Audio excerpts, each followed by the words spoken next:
Welcome to this meeting. Today's April 14th, 2025. It is, we're running 3 minutes behind schedule. It's 5:03. We're at the Brownsville Public Utility Board Annex Building.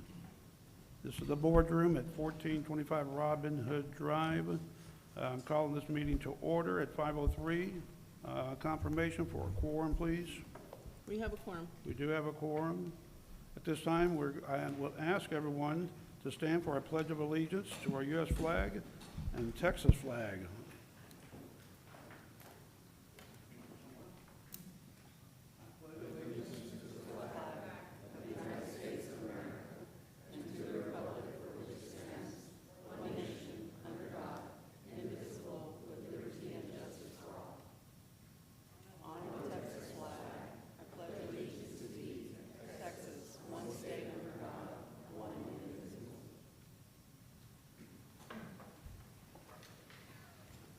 This time, we'll recognize a moment of silence, please.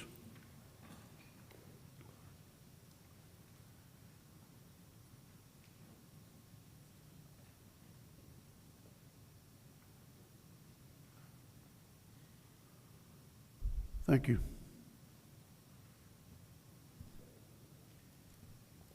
Workshop or public hearings? No public hearings, no workshop. Public comments? No public comments. No public comments at this time. But I think at this time we can recognize the leadership group that's here. I'm going to ask Mr. Martinez, our Vice Chair of the board, to recognize. I know there's some participants here from Brownsville Leadership. Yeah, if the Leadership Brownsville folks can stand up, please. Wow, it's a big group. Yeah, thank you for being here. They advised us earlier that you would be here. I was a leadership participant, Leadership Brownsville participant back. I'm class 20, so I'm a lot older, I guess. And I think some of us, some other folks also were on. Who else was there?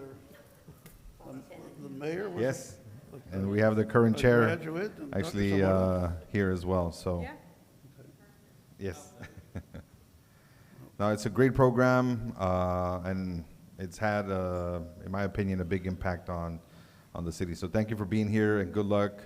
If there's any questions, feel free to ask us. Thank you. Again, thank you. Thank you for being here.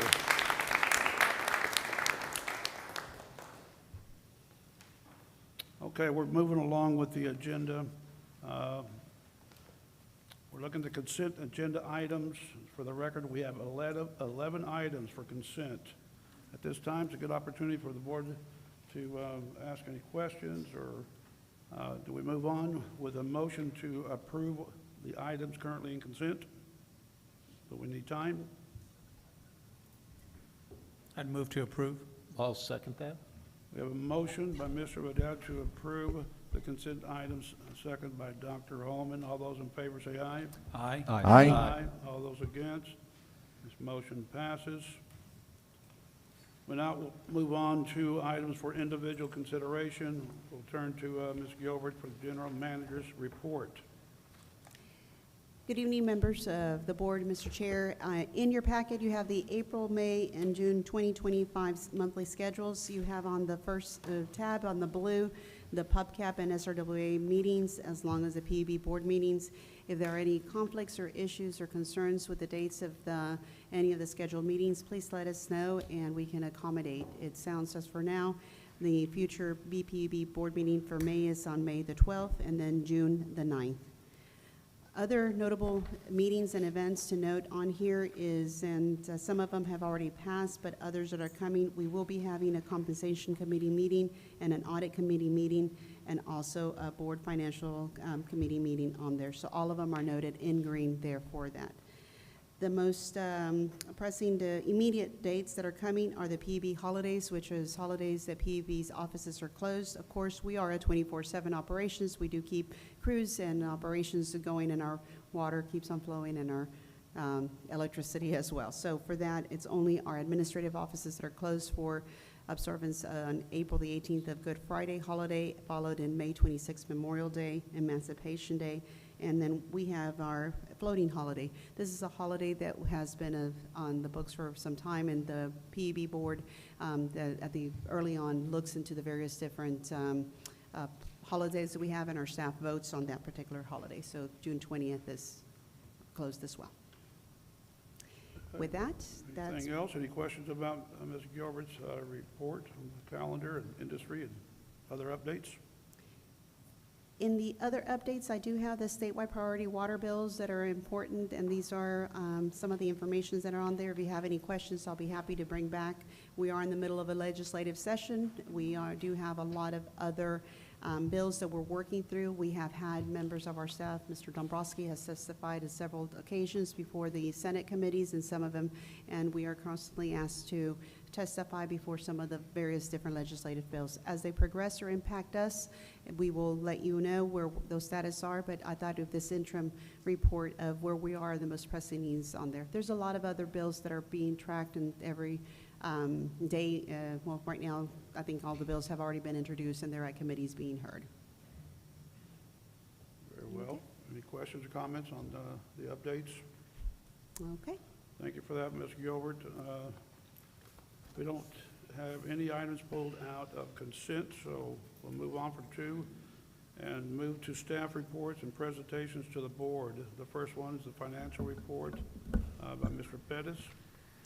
Yes, good afternoon, good evening, Mr. Chair, members of the board. So my name is Mike Pettis. I'm the Chief Financial Officer, and I'll be presenting the financial performance report as of February 28, 2025. So here we have the executive summary which focuses on 7 categories. Each category is its own gauge meter, red representing poor, yellow is average, and green is good. So on the flow of funds, we've generated $1.8 million to replenish the improvement fund, and our debt service coverage is at 2.18 times, well above the 1.25 times minimum, so we're doing good. The fuel purchase and energy charge has generated an over recovery of $20.71 million as of February 28th. The rate has been set at 5.019 cents per 1,000 kWh, and it's been at that rate since September of 2024. So April is the 8th consecutive month. The over recovery will be used to offset any future market uncertainty. The COB cash transfer, so it is a little bit lower than budgeted due to some decrease in adjusted gross revenues. But overall, we are doing well. The actual cash transfer this year versus last year is actually $290,000 above last year's level. On the personnel and non-personnel expenses, those came in at about $3.1 million under budget, and those were primarily due to some vacancies and timing issues. BPUB's average bill is lower than both the average MOU bill and the average IOU bill for the 1,000 kWh residential user. Current bill is at $111.26. On the CIP, year-to-date actuals and committed total $12 million and $40.5 million respectively, which represents 69% of the fiscal year 25 approved plan. Staff will be providing a quarterly update next month, and all key financial metrics are currently in compliance. I have a question. Sure. Personnel and non-personnel expenses. So the green is, like it goes green if it's less than expected? Right. I mean, we're not exceeding expenses or our budget, so we're saying we're in a good. But I think this is another one where, if it's too low, if you're spending too little. Right. But this is because of those timing issues. So what are the timing issues? The timing issues on the O&M side, not necessarily the personnel, but on the O&M side is that we close our books by the 10th of every month in order to allow sufficient time to do quality reviews, checks, and prepare or get the presentation ready for the board. And so a lot of those invoices that belong to, say, we're reporting February, so those invoices in February that came in after March the 10th will be reported in March, not necessarily accrued to February, and so that's the timing issue. You could say that for most of the vendors, they're behind 1 month in the financial reporting. Okay, but that was true since the beginning, Right. right? Since we started the But fiscal also year. remember, this is financial, not human resources. So he, you know, Mike has a very particular lens he's looking at this through. We can ask about the hiring with human resources. That's but actually a great idea. Can we have, you know, a dashboard like this for other departments? It's worth asking about. We can explore that. Thank you. Can you make a note of that? We can make a Yeah. note of that, but please don't expect exchanges to be at the next board meeting. We are starting our data analytics groups, and we have here our operating officer who can talk about that. We have our metrics that we are producing, and so this is something that I think if we have other metrics on the financial side, I would recommend they go to the financial board, committee Finance committee. chair, and then at that point, they can direct us on which ones they would like to see and outline. There are other metrics that we are tracking at this time that would be easily adopted, but others may take a little bit more time to adopt to this format. Okay, thank you. All right, so here we continue. Here we have the condensed statement of revenues, expenses, and changes in net position. This is in accordance with generally accepted accounting principles, same report that we see in the annual comprehensive financial report. So we are comparing current year's actual to prior year actuals. So starting off with operating revenues, they were $90,354,000. This came in at about $8.7 million increase from last year. There were minor changes that were noted for the base and fuel revenues, but the major item that triggered the change was the $9.5 million of rate stabilization funds that were used to pay down customers' production costs that was approved by the board last November and December of last year. So moving on, operating expenses were $78,478,000. We did see a decrease of about, an increase of about $2.8 million from prior year. There was $2.5 million increase in contractual and other services, another $1.8 million increase in personnel costs, and a decrease in purchase power and fuel of $1.1 million. We arrive at line 3, operating income of $11,876,000. Once we back out the net non-operating expenses of $7,702,000, we end up with income before capital contributions of $4,173,000. After adding in the capital contributions of $5,344,000, we end up with an increase in net position year-to-date of $9,518,000. Adding this to the net position at the beginning of the fiscal year, we end up with a net position at the end of the period of $484,654,000. Here we've got the condensed summary of revenues and expenses based on the in compliance and based in accordance with the bond ordinance.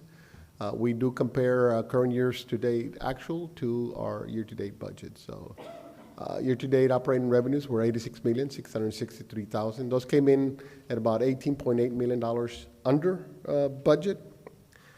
This item, as mentioned before, includes both base and fuel revenues along with off-system energy sales.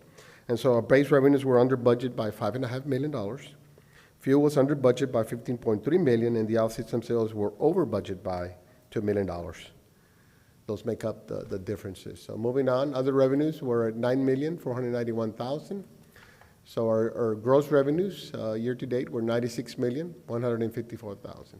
Once we back out the fuel and the SRWA expenditures of $29,806,000, we end up with the adjusted gross revenues of $66,348,000. This is the basis for the 10% City of Brownsville transfer calculation, so the city is entitled to $6,634,000 off of that.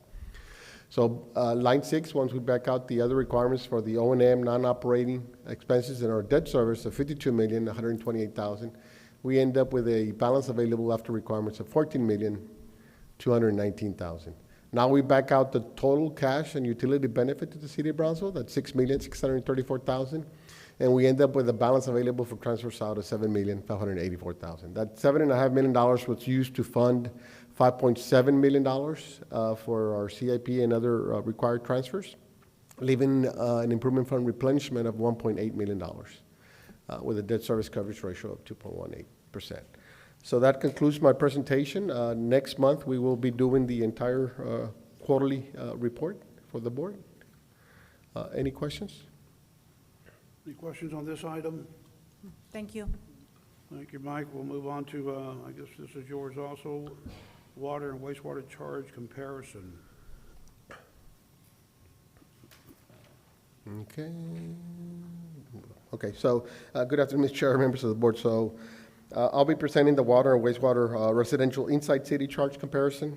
A presentation was made to the Finance Committee on March the 5th, where the committee members requested we add additional information and wait to present to the board until now. And so we normally provide residential electric bill comparisons as part of the monthly financial report, but we don't provide the water and wastewater bill comparisons. At the request of the board member, we have compiled the water and wastewater charge comparison. So in the past, we have usually referenced the average water consumption at 10,000 gallons. This time, we did analyze the total inside city water customers data and determined that the average inside city water customer consumes about 5,150 gallons per month. So we're basing this presentation on 5,000 gallons. So before we jump into the cost comparisons, I just want to address the common question that we hear, as to why are our bills higher than some of the other neighboring utilities, right? And so, in reality, there are many factors that impact water and wastewater rates, such as infrastructure investment, so the age and condition of existing pipes, treatment plants, et cetera. The source and quality of water, if it needs to be transferred over long distances, be more expensive. Or for example, on our end, our Southmost Regional Water Authority, or brackish groundwater, that's, having to treat that is more expensive than treating water from the river. So, and then there's regulatory compliance factors, some operational cost. For labor, energy, chemicals, and maintenance can vary among utilities. It depends on how efficient the utilities are. And one of the biggest factors is the geographic area. So a large geographic service area may require more extensive distribution and collection systems, and we've got some data to support this in a future slide. That levels in future investments for any debt service payments for past or future projects can create the need for rate increases. And we'll talk about some future endeavors that we're looking into. General fund transfers. Our bond ordinance requires that we transfer to the city of Brownsville 10% of our adjusted gross revenues, and so that factors into the utility cost. One of the factors that we did not include in here, really, and we should have, is the rate structure. A rate structure for a utility does also impact the rate. And I'll point out an instance where we see that when we start looking at the comparisons. And so here we've got the comparison.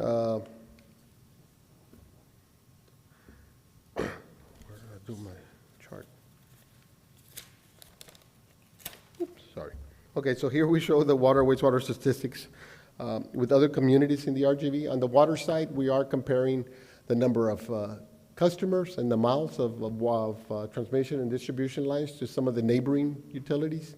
And so here we see that Brownsville has 55,469 customers. The second closest one is McAllen at 50,975 customers, which is about 91.9% of the total customers that we have. But then when we start looking at the number of the amounts of lines, PUB has 2,904 miles of water lines compared to 794 for McAllen. McAllen is about 27.3% of what the miles that PUB has in our geographical area. So that's one clear example as to geography proves to be very a big factor in determining the cost of a utility. So is it because it's more condensed geographically, or McAllen's a little more condensed, less miles that they have to distribute their water. Okay, so this is really about sprawl. Is that it? Like, Excuse me? the more Brownsville grows like a weed, the more costly Well, our it's because utilities are. Brownsville is the biggest city in the RGV, right? We serve 133 square miles. I don't know what McAllen's square mileage is, but it's more condensed, so they could be around 80 square miles. I Right, really don't know. biggest and best, you forgot that. Yes, But, biggest and yeah, best. the idea is just pipes Yeah. take money, and the more people, A lot- or the more yeah. distance they have to go, you have to Right, the pay more for that. the more Larger distance, more than investment, people, because the larger people is maintenance. about the same. Right, the customer, yeah. So again, But not as McAllen is a little more condensed. I'd like Dr. Holman to, for the purpose of educating those folks from the leadership group, because Dr. Holman serves on the water district, how much water is the water district producing daily for users? So on average, it's about 6.5 to 7 megagallons per day. That's water that's being pumped out of the ground from the alluvium below us. That water comes out, it's brackish, which means it's salty. It's roughly, and somebody's going to correct me, who knows this, roughly 5 times less salty than the water that comes out of the ocean. And so the big deal with brackish water, the reason it's a thing is it takes a lot of electricity to get rid of that salt. We require roughly 5 times less power than we would if we were pumping it out of the ocean or the laguna, which is a benefit. However, this water does have to be pumped out, treated, and then sent into our water system, and there's a whole discussion about that. I could go on for a few hours. But the idea is we are the, right now, only city that really has that capability in a large scale south of San Antonio. And so that roughly, depending on the day, depending on the usage, accounts for 25 to 30% of Brownsville's water a day. Can you tell them why that's good in a drought? And, well, so, yes, there's this other thing, or there are 2 other things. One is, hey, you guys may have heard about the kerfuffle that was kicked up, I think, about a year ago, about a lot of people who are over extracting water from their reservoirs. We are not. Even worst case projections have shown that, we have hundreds of years of water available if that alluvium is not refilled, which, is a whole nother discussion. So we're in great place there. And then also it's reducing our dependency on river water. If you guys have gone by the river, it's pretty low. Even after the rain, I walked by, and it wasn't as high as I would have thought. But, getting water from Mexico, which I don't know if we have a presentation on today, is a big issue and has been a big political hot potato for the last couple of years. And so this helps insulate the city of Brownsville from some of these issues, and in fact, the region from some of these issues. Mike, and I apologize for engaging Dr. No, Holman, not a but problem. I think it's an important topic. People are stopping me off and saying, are we running out of water? The fact is, and Dr. Holman, correct me if I'm wrong, the city of Brownsville is not running out of water. The residents, we're not running out of water. We seem to be in good shape, but there's some other work being done behind the curtain. Anyway, we'll move on from there. Okay, Mike? yeah, so we arrive at pretty much at the same conclusion when we look at the wastewater utility statistics, looking at number of customers, miles of line, and lift stations. So City of Brownsville has 56,000 customers. Second closest is McAllen at 45,000. There's 912 miles of distribution lines and 177 lift stations compared to the other utilities there. So those lift stations are very high maintenance intensive. So, sorry, I just need No, to okay. ask, so are we flatter? Why do we need more lift stations? Or this Again, is it's just because we have the more? geographic area. We Oh, just, okay. it's, And the elevation, our elevation is very low. and the flat. Yeah. I mean, that doesn't help. Does anybody here who's not involved in wastewater, or actually directly involved with anything at PUB, know what a lift station is? Might be good just to explain that. Just since we have an Okay, audience. go. They're all Okay. over the city, and they look like nice little, I would hate for them to fall asleep because, They're just, they're just wet wells that help carry the wastewater from one lift station to the next to get it all the way to the lift, to the treatment plants. And you have to do that because the sewage lines aren't pressurized. They just kind of, well, most of the places, just kind of, let gravity take everything to where it wants to go. And you can only rely on gravity so much before you're, a couple miles underground. We don't go that low. And you got to bring it back up and let it flow downhill again. they're important parts of They are. of You want it to work. system. All right, what's next? So here we take our first dive into the water comparisons with some of the other utilities. Rates are for the inside city customers as of February 2025. The average residential water consumption is at 5,150 gallons per month. The state average here that's reported on here is as of December of '24. All the entities except for Military Highway and Laredo are designated as superior water systems. And so BPUB's average water bill of $35.04 is below the state average of $46.23, but higher than some of the other neighboring cities. And so it is important to note some major distinctions between BPUB and other entities, apart from the factors that we just went over, right? And one of them, as Mr. Holman just reported, BPUB is a majority owner in the SRWA RO plant, which produces approximately 30% of the city's water needs. So the RO process is more expensive than traditional treatment of river water, but it does provide resiliency, while others are dependent solely on the river, right? So SRWA ensures long-term water security for the Brownsville community. And in the next slide, we'll see, treating that brackish water is about 2.3 times more expensive than treating the surface water. Second, BPUB is also the only entity that's supporting the Resaca program in their water utility. So the bill includes a $6.25 Resaca fee to support the Resaca program for ongoing dredging operations of BPUB's critical waterways and reservoirs, as well as to support the matching funds required to leverage the Restore and the United States Army Corps of Engineers grant project improvements. And so one of the things that we did in here is on PUB side, the bars on the red, the overall bill is at $35.04. So if we were to strip out the Resaca fee of $6.25, we would end up at $28.79, and that's how we would compare with the other entities.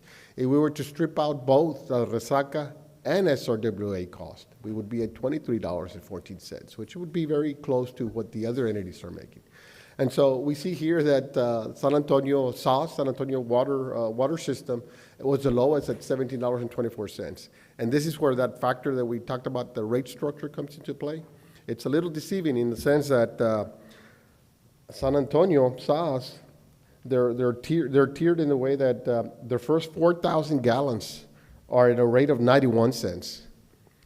Their next 3,000 gallons jump up to $1.68. That's an 85% increase. And then the next 5,000, you see another 81% increase to $3.04. And then the next 8 up to $4, and then over 20 at $5.67. So on the lower end, which we're reporting only 5,000 gallons, they're pretty cheap at $17.24 compared to the other utilities. But it's because of the rate structure, the way they're set up. And so talking about the SRWA, the cost to treat the water at the 2 water treatment plants for fiscal year '24 was at $1.22 per 1,000 gallons, while the treatment of brackish groundwater was at $2.84 per 1,000 gallons. So treating the brackish groundwater is 2.3 times more expensive. Now, SRWA treated 2.5 billion gallons of water in fiscal year '24. That represents about 31.3% of the city of Brownsville's water needs.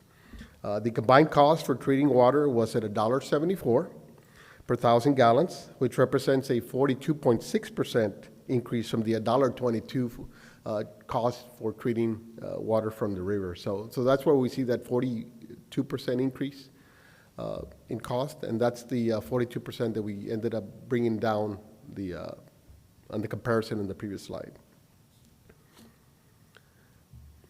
And so here we've got the comparison on the wastewater side.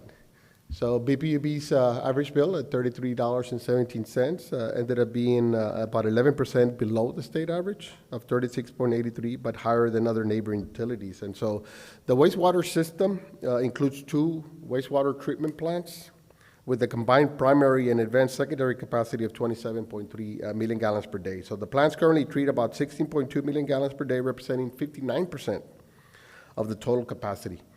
Once the plants hit 75% of capacity, then at that point, BPUB will be required to start designing for expansion, right? And once we reach 80% of capacity, then at that point, we will need to be ready to bid out the project. So just some additional information there. So as mentioned earlier, BPUB does have 177 lift stations. These are the wet wells throughout the city that pushes the wastewater to the plants. These lift stations require some significant maintenance. Cost average about $5 to $6 billion a year to do maintenance on those lift stations, and we do them on a certain number per year. And so now here again, the wastewater utility is also very capital intensive. The wastewater 5-year CIP totals $59.1 million, and the system only generates $34.9 million in gross annual revenues. Here we just have we're showing the combined water and wastewater. So we've already gone through the individual items there. So here's where we wanted to bring up some of the future projects or investments that are on the horizon. First of all, we've got the BPUB indirect potable reuse. So this is the conversion of effluent flow from the Robindale wastewater treatment plant into an additional 8 million gallons per day of potable water. This project is estimated at about $10 million. An application was submitted to the Bureau of Reclamation Drought Response Program in the amount of $9.4 million, which represents about 95%. We're still awaiting response from the granting agency. We also are looking at SRWA optimization. This is to increase production from the existing plant of 6.5 MGD up to 10 MGD. The estimated project cost is about $42.4 million. We did submit an application to the Bureau of Reclamation in the amount of $10,609,000, representing 25%, but there was a notice of award received for only $5,030,000, representing about 11.85% of the total project. I'm sorry, $5,030,654. Okay. 5,000 would have been, Oh, no, yeah, would have been a lot less. So that represents about 11.85%. Now, we did issue a separate application to the Bureau of Reclamation Drought Response Program in the amount of $8 million, there you go again, caught myself again, $8,786,139 for 2 new wells. And this is a carve-out of the larger optimization program. So we're still waiting on a notice of award on that one. And then the last one here was really the SRWA expansion. This is basically just doubling the footprint of the current plant. And that would cost about $181 million. There's no grant applications that have been submitted for this project at this time. The last thing I wanted to discuss in here was the Water Resource Development Act of 2024, WRDA. This does contain a provision authorizing $40 million to Brownsville for water and wastewater infrastructure development. So these funds could be used to support one of the projects that we just listed above.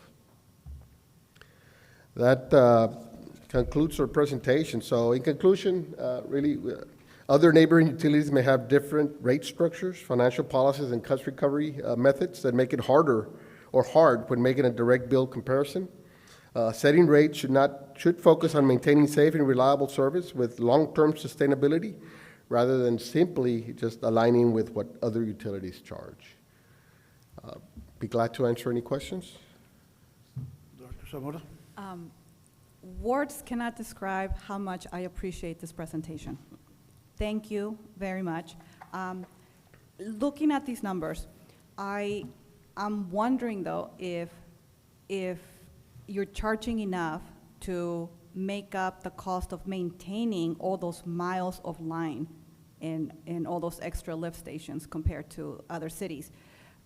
Because when I look at the number of the PUB rates without including the Resaca fee and SRWA cost, that's 23.14, right? And whereas McAllen is 20.7. So are those less than $3? Is that enough to make up for having what is this, like 4 times the number of lines? well, remember, we're having a rate study right now, so I don't know if that rate study has been. Well, the rate studies on the electric side. On the water side, there was We need one to be. a study that updated. was done back in 2021, implemented in 22. The last rate increase is effective January 1st of 2026. So we're still waiting on one more rate increase on the water and wastewater side that will be coming into effect. Now, to address your concern, right, are we generating enough revenue to sustain the operation of the water and wastewater side? And I could say that currently, the electric utility is still subsidizing part of the cost for water and wastewater. So those rate increases that came into effect are not keeping up with the increases in cost that we're seeing. So, yes, we do need to start the RFP process for another water wastewater study. See where we're at. And will that study also help us determine how, let me see if I can ask this. Like, okay, so the more line you need for a project, right? The more it's going to cost us in long-term maintenance. So I know that to put in new lines, there's a charge that's paid up front by developers, right? But is the maintenance cost, that extra maintenance cost, that is something that is included in the cost of service study? Yes, I mean, what the rate study does is they'll not only look at our O&M cost, but they'll also look at our capital projects, 5-year outlook. And so those plans for maintenance or reinvestment into our infrastructure are included in that CIP. And so that's taken into account to determine or to set that water, wastewater rates. Okay. So this last study included about $221 million of combined water and wastewater infrastructure cost in that 5-year plan that were included in that study. And I think, Mike, I know Dr. Somewhat had requested this information, and it's important for those who are here and those who are perhaps viewing this. They understand that PUB is not just about electricity. It's about creating a lot of water, expensive water, and of course about the sewer system. So this is good information, and we'll move forward and we'll wait for the study that will be. Okay. And at the last board meeting, just to reiterate, the board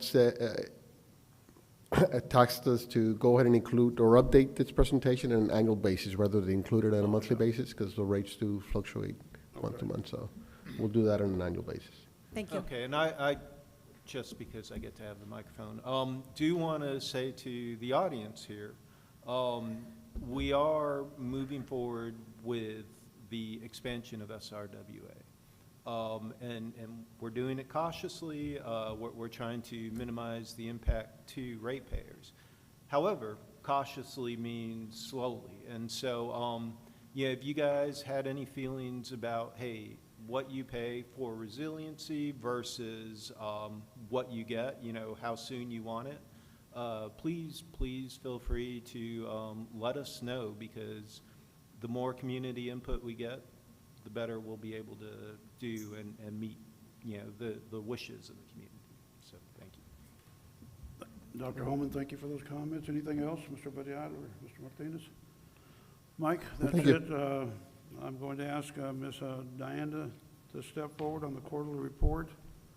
Diane, can you do it in 1 minute or less? And real exciting? I'm just kidding. This might not be as exciting as the water topic. Right. Thank you. Thank you for being up here. Good afternoon, Chair, members of the board. My name is Diane Solitaire. This is a quarterly report on the General Manager, CEO procurement authorizations for the first quarter, January through March of 2025. So if you see there on the list, there are most of the procurement is through bids or competitive proposals.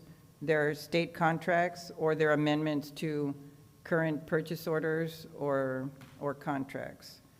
So the amount for the water and wastewater administration is $1,055,596.09. Total amount for electric is $312,006.34 for a grand total amount of $1,367,602.43. So what Any you're telling us questions? is this is what is authorized? I'm sorry? You're telling us that this amount is authorized? Yes, by sir. the It CEO? was authorized by the general manager.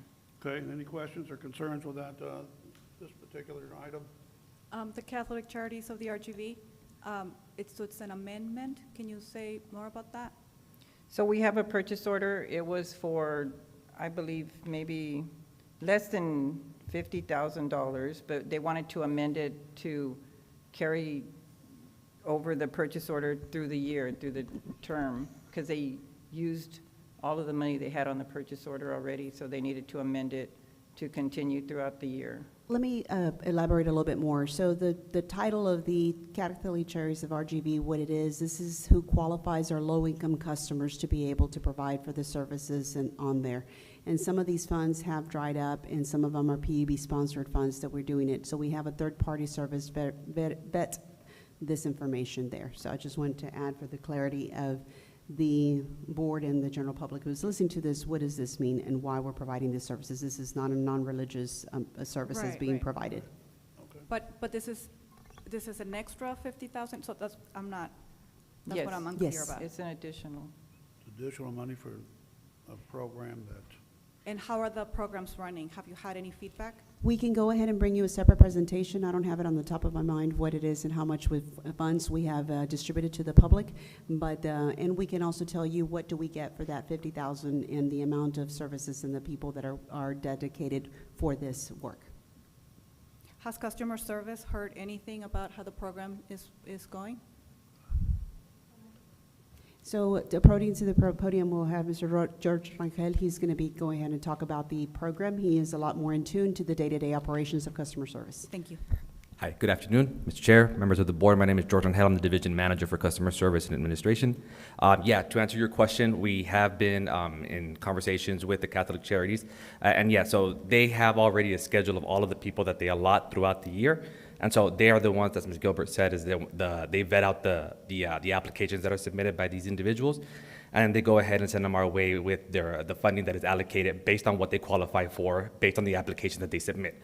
And so there's a lot of criteria that they got to qualify under. Most of it is going to be for low-income individuals and groups, and so they go ahead and take all that into account, and then they go ahead and assess the amount based on the bill that they submit. And then they come over and they go ahead and fund that on a monthly basis. Okay. And you have not heard complaints from clients saying the process was? No, not at all. As a matter of fact, we get more calls about how they go through the process, and so we have customer reps answer those questions on what to bring so they can be Great. ready ahead of time before they get to their appointments. Great. Thank you so much. You're very welcome. Thank you. thank you for that clarification. Thank you, Diane. No other questions for Diane. We'll move on to the next item, which is drought update by Mr. Flores. Jaime Flores. I know we had a lot of water, but that doesn't mean that it went to the right place. So right now, Mr. Flores is going to give you an update, and hopefully we'll be able to answer all the questions about the drought and where we're at. Okay. Good afternoon, Mr. Chairman, members of the board. My name is Jaime Flores. I'm the Water Resources Administrator, and I'm going to give you the drought update. So as of April 5th, 2025, U.S. combined ownership at Amistad and Falcon reservoirs is 21.4%. That has gone up slightly. As you can see, back in March, it was 21.2, March 15th. And on March 22nd, it was 20.8%. And March 29th, 21.1%. So we've been staying around this 20% range, but it was a little worrisome back in March when we got to 20.8%. National Weather Service, April to June 2025 outlook for the Lower Rio Grande Valley, Deep South Texas region. On normal to warmer, the normal conditions are expected to continue during the April-June 2025 timeframe. After weeks of dryness and drought, conditions expanding across the region, a late March drought busting deluge of heavy rainfall came over the area. Did rain across the Rio Grande Valley quite heavily, as you guys saw. But it didn't rain in the watershed where it would actually feed the reservoirs. We did get a slight uptick in the reservoir levels, but again, not enough fell over the mountains of Mexico to make a significant difference. Despite a drier than normal outlook, precipitation odds are a toss-up with the showers and thunderstorms that could produce heavy rainfall and localized flooding. Has to be taken into consideration through the remainder of the spring season. Confidence remains high that total combined storage will remain at or near record lows through the first part of 2025. And water conservation is key until further notice. Stage 2 to 3 drought restrictions continue through early spring 2025 and are likely to continue until further notice based on inflows from Amistad and Falcon. Again, here's our drought response stages. We're at 21.4, so we're squarely in the stage 2 restrictions. Again, we've gone through the water restrictions before, but again, for stage 2, lawn irrigation is allowed from 11 p.m. through 6 a.m. There's a mistake on this slide. I think it's 7 a.m. and 7 p.m. is the stop and start time. Okay, yes, we had adjusted that for the daylight savings time. Oh, okay. I believe that's correct? Right. Yeah, so for that, that's what we changed the. Okay, it's still online. at Okay, we'll make sure to 7. change that. Yeah. We'll get with, Thank you, we'll note it Alexa. and make sure that we account for daylight savings time. Also, as somebody who tries really hard to abide by these restrictions, 7 a.m. is still pretty early in the morning. And the temperature hasn't changed very much at that point. So might be something to think about. Do you really want it to start at 6 a.m., stop at 6 a.m., or is 7 a.m. okay? Right. We'll definitely take that into consideration. Thank you, sir. I like 7 a.m. too. Okay, all right. Same thing for the residential car washing is allowed from 11 p.m. through 9 a.m. and 6 p.m. through 11 p.m. And again, we'll make accommodations for daylight savings time. Additional restrictions, non-essential watering is prohibited, such as washing buildings or sidewalks, using water for dust control, or allowing water to run off into streets. And restaurants are prohibited from serving water to non-employees except when requested by the non-employee. Again, once we get to stage 3, the water restrictions just get more stringent. And we would kick in surcharges as well, so hopefully we don't have to get to that stage. When do we talk about the surcharges? Do we When have we a hit, presentation coming up on that, on increasing that, or no? as of right now, just we have it planned, and we do have the drought contingency that's coming up, the new plan. So there might be some changes to these numbers. I'm not sure if Mark has any additional comments. Go ahead. It's Mark Dabrowski. So we are currently working on the update to our water conservation drought contingency plan. One of the elements of that is surcharges. We've analyzed our customer, how they use water. We're working with a billing system to understand our capabilities of how to apply surcharges. And then we're doing best practices amongst other utilities to see what sort of impact their surcharges have had when they go into drought status. We're going to bring all that together, and hopefully, you're going to get an update here shortly, but bring that back to the board as a draft to review in June. In June, okay, great, thank you. And for our drought messaging, March 2025, on our website, drought resources, we had 92 visitors. In social media, we had 15 drought-related content, 4,125 unique viewers, 3,134 views, and 282 interactions. With our billboards, we have 4 billboards at 2 locations. We had 17,077 monthly appearances. And on our BPB TV lobby messaging, we had 5,542 monthly traffic, community presentations, 4 drought-related discussions, and our new strategy launched short format and long format content to inform, educate, and entertain through our dynamic communication approach. Thank That you. concludes my Yep, presentation. just good job on the videos I've seen online, and all of that is good information. Is using the more common, I guess, media channels. So that's good. And we're working on more content too. Cool, thank you. Okay, thank you guys. Thank you, Mr. Flores. Moving right along with 2025 water strategy update, Mr. Dabrowski. Good evening, Mark Dabrowski, the Chief Operating Officer. Some of the things you've already covered this evening, so I'm going to go through it fairly quickly. So the first is the 2025 water strategy. I provided it to you back in January 13th, and some of you were unable to make that meeting, so we've gone ahead and put it in your board packet. So you have another copy of that. It's also available on our website. And it really addresses how we're going to meet the challenges we're seeing on our water side. We have a couple of documents we're working, all input to our strategic plan. So the ones highlighted under green are currently underway. So that's our integrated resources plan, our water wastewater master plan, the water conservation drought contingency plan that I just mentioned, and the 2025 water strategy. It's an ongoing document. They're going to roll into our strategic plan. We have selected, we've identified a vendor, and we're currently negotiating with that, and we expect to bring that contract to the board at your May meeting. Within that water strategy, we identified 14 strategies for us to address our water needs.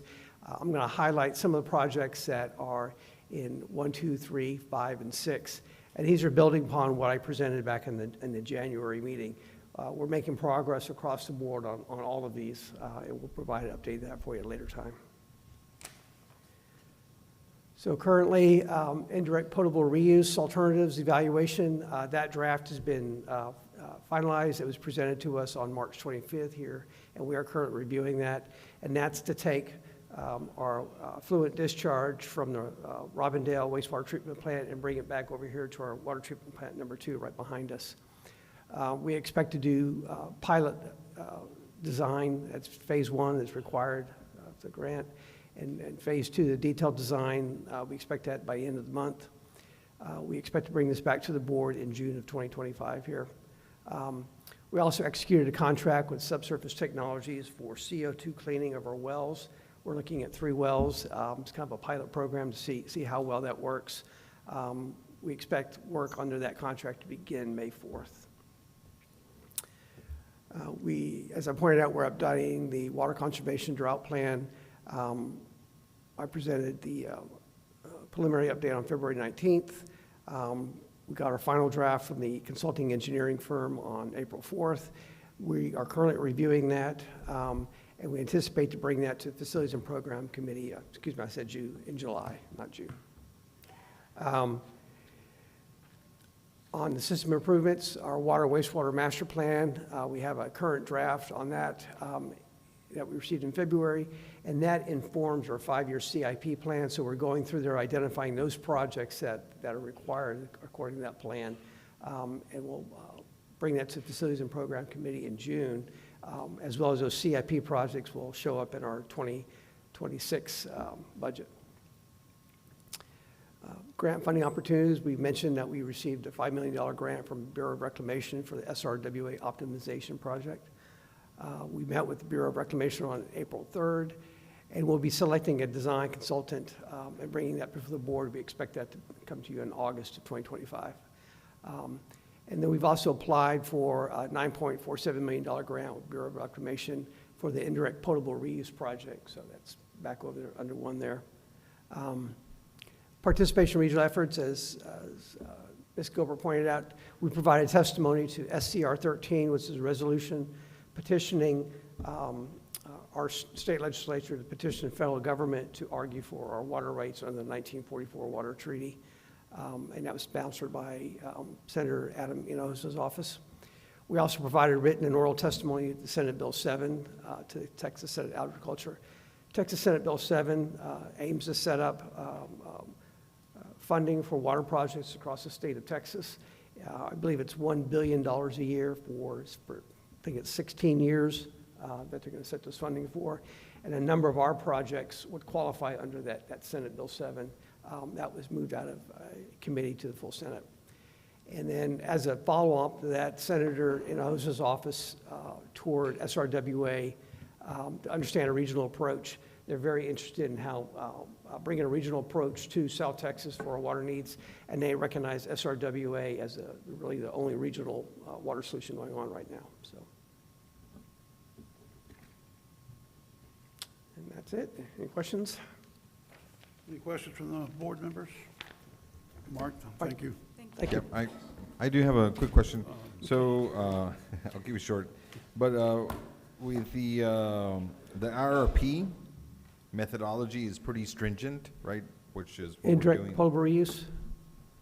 The IRP? Oh, the IRP, right. Yeah. Integrated Resources Plan, Yep. yes. So that seems to be very structured, very methodical and. Yes.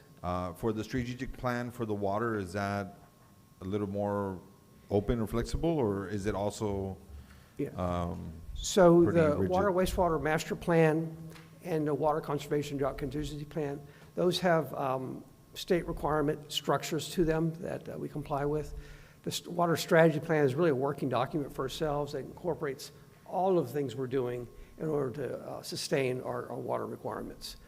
So it's something that we incorporated, but includes the projects and programs you'll find in those other plans. Okay, So, thank you, Mark. right. Thank you, Mr. Dombrowski. We'll I do move want to right add along. something, and I'm sorry about this, but on the water wastewater plan, it is a working document that it's been in the works for about 18 months. And one of the things that we initiated and trying to do is the last update that we had exceeded they usually are done every 5 years, and so we were about year 7, and so that is a little bit behind schedule. So one of the things that I did on coming on board and with Mark's leadership and through his team is update that water wastewater master plan. I want to thank the board for allowing those dollars to be spent in authorizations. Those are the importance. And so some of the things that you all approve on the regular basis, you may not see what it is, but we'll come back with the finalized plans once we finish because they're time-consuming projects. Thank you. Thank you for that, Ms. Gilbert. We'll move along to item number 4, consideration and possible action to approve updates to the debt obligations post-insurance compliance policy. Hello, Ms. Monica Cavazos. Good afternoon, Mr. Chair, members of the board. Monica Cavazos, Director of Finance. So as an issuer of bonds, Brownsville PUB is required to comply with Securities and Exchange Commission disclosure requirements as well as IRS tax regulations and requirements in order to maintain the tax exempt status of those eligible bonds. So some of the bonds that we have issued, the majority of them have been tax exempt, some are taxable just recently. But we have different requirements, and so we have a policy and an accompanying procedure in order to ensure that we are meeting all of the requirements. One of the stipulations in our procedure is that on an annual basis, we present that document to our bond counsel for their review to see they include their tax lawyers in it to ensure that we're in compliance, that there's no updates that need to be made into our processes or our procedures. So we did have our bond counsel, Greenberg Traurig, review the document, and they did have some suggested edits. You all have a copy in your packets of the redlined version and the clean version of the policy. It's a very brief policy. The procedure is a little bit more detailed document, and that has also been reviewed by bond counsel, and they've also suggested edits to that document as well. But that is approved at the executive level. But the policy itself is in your packets. And as I said, you've got both the red line. They're very minor changes. There's no substantive changes required by or recommended by our bond counsel. We had intended to bring this to the Regulatory and Policy Committee, I'm sorry, Okay. meeting, but that meeting was canceled, and so we are bringing it because of a timing issue. The next item on your agenda is for the actual certification, and we wanted to make sure that we complied with the timeline and we got the policy approved so that then we could present the certification to you as well in the next item. Okay, Monica, Juan, can we handle both these items together, or this is an action item? This is an action item. And what about number 5? Does it go with it, or is it No, going to be separate? the next item is not an action item. There's no action required. Okay. I just The thought- policy approval is an action item. All right. We have an action item, which she's already presented to the board. I move to approve item number We 4. have a motion by Mr. Martinez to I'll approve, second second by that. Dr. Holman. All those in favor say aye. Aye. All those against? This item passes. Thank you. Thank you. I thought that the next item was connected with, It is. but doesn't it's- require any action. It does not. Okay. So as part of the policy and the procedure, there are multiple provisions within the procedure and within the SEC Rule 15C212 and the IRS code. And so our compliance officer, who is our chief financial officer, has to certify annually to the board that we are in compliance. So you have a checklist in your packet, and there's 14 major provisions of the policy and procedure that our CFO has certified to that we are in compliance with, or that there was no action required. And the last item on there was the previous item you took, that we consulted with bond counsel and we implemented the recommended changes that they made. So this is just, again, just a report to you all, his certification to the board that we are in compliance with all of the provisions of the policy and the procedure. Thank you, Monica. Okay. We appreciate that presentation. Any comments on the second item? All right, if not, we'll move on. Okay, thank you. Thank you. We'll move on to Very brief presentation. Discussion on the use of Resaca fees. Mr. Pettis is going to jump in. Yes, the chair, members of the board. So this is the, pretty much the same presentation that was made last month to the board. Last month, the board did direct us to provide some additional information, and so that's the reason we're bringing it back. This is really meant for board deliberation, so all I'm going to do is just go over the new slides that we added, provide some insight on that, and then open it up for board discussion. So one of the requests was to include a map of the Resaca system, so I know it's pretty small, but it was included in there. We did update the fee available for balances used. Last month, we reported as of January 31st that we updated it to the month of February 28th with a balance of $7.4 million. The Resaca fee options information stayed the same. So on here, we did provide this new schedule in here just to reflect that there's really no over collection of Resaca fee revenue. So we've been collecting based on the approved rate. So the breakdown here is that the Resaca fee was set based on project expenditure timelines provided by Restore and the Corps. So in the initial study, the consultant did identify that $2.50 would make up the Restore and the in-house dredging operation, and then the remaining fee, or Resaca fee, would make up for the United States Army Corps of Engineers. So on here, from inception, it started from June 1st of 2022, and we're ending in February 2025. So we hear total revenues at $10,881,345, the majority of that representing the Corps. And then we show the expenditures. And one thing that I do want to point out here, that we have not incurred any expenditures under the United States Army Corps of Engineers. So at the very bottom, we do end up with an allocation. The Corps generated $5.7 million in net revenues. This is the $6,351,000 less the 10% that goes to the city. And then the balance is for the Restore and dredging operations. So that makes up the total balance of $7.4 million at the end of February. We also added this slide in here. This board wanted to understand why the previous board adopted or opted to go with the Resaca fee on an account or water account basis. We did review our notes. We did go through board minutes, and unfortunately, we could not pinpoint the reason why this method was selected. We did reach out to our consultant, and he did respond today. And so he does recollect, and I'll read from his email. So his recollection is that the board never seriously considered the volumetric option. So the thinking was that it would result in a large disparity of monthly charges for high-end users versus low-end users, and that it was not inherently fair for a high-volume water user to pay disproportionately for the Resaca maintenance. The Resaca is a resource that benefits everyone, and so therefore the cost should be shared equally, which is what a fixed monthly charge would do. There was also thought that that a modest monthly charge would be easier to explain and justify than volume-based charge. So that's what the consultant recollected. Do you have that communication that he sent to you? Yes, I can forward the email to the board. Forward it to us? If you all like, okay. I'm So sure we'll- Dr. Zamora would love to read it. But I also disagree with it. Reuse does not serve all clients the same.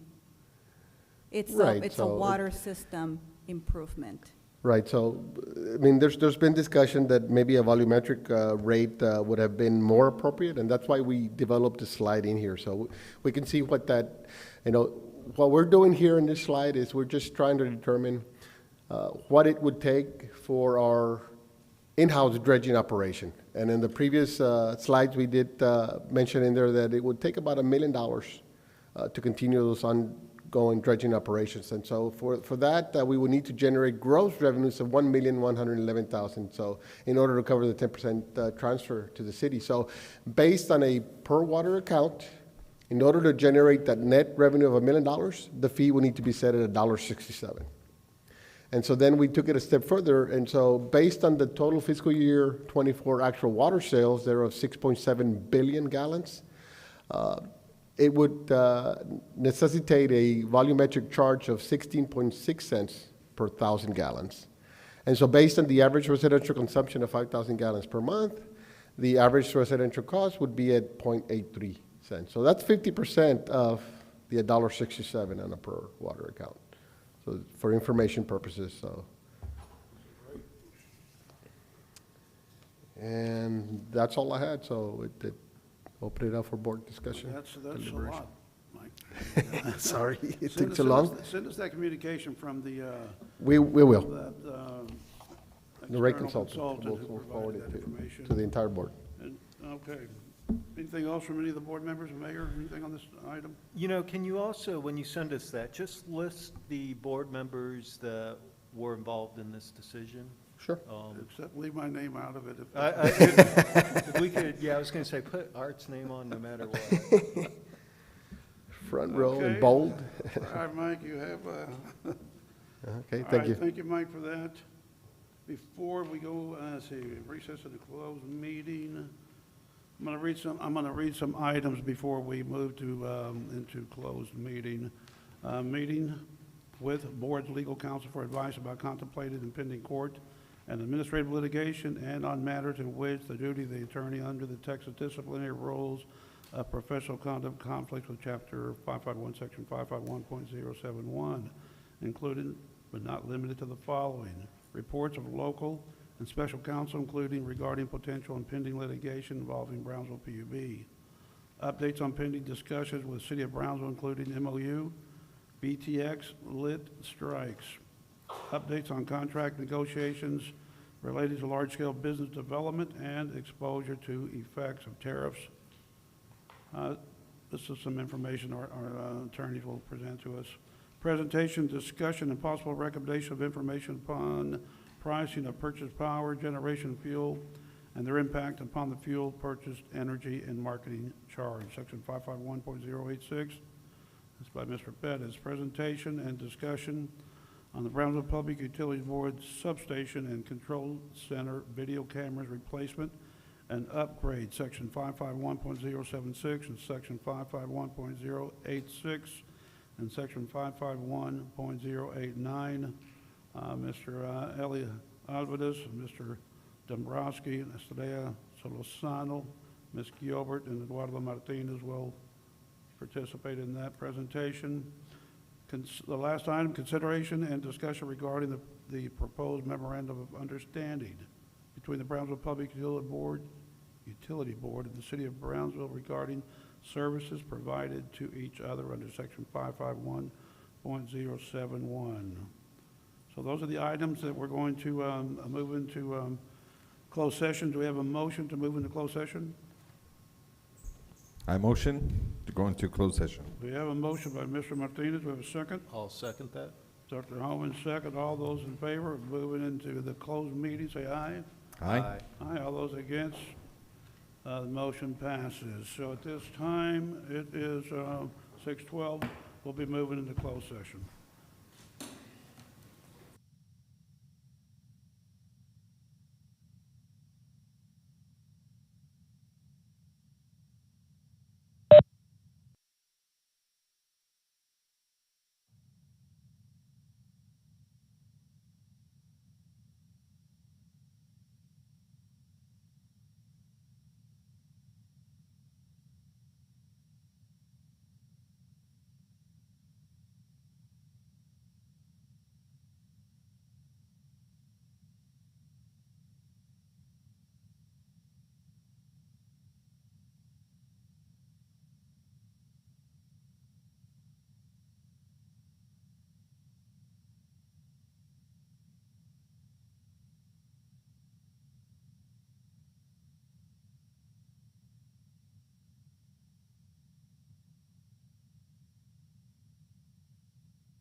Okay, we are back from closed session. It is 7:31.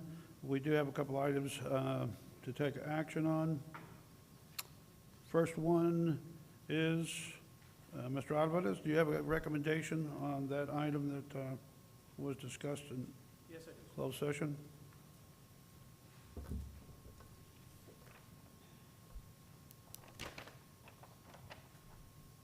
Okay. BPUB staff recommends awarding substation and control center video camera replacement and upgrade project to the state contract vendor Extreme Security and Fire Corporation of Olmito, Texas, for a total not to exceed $498,558.04. Okay. After what we heard, executive, do we have, is there further discussion? Do we have a motion? I'll move to approve the motion. Thank you. Dr. Holman moves to approve it. Do we have a second? Second? Second by Mr. Martinez. All those in favor, say aye. Aye. All those against, say nay.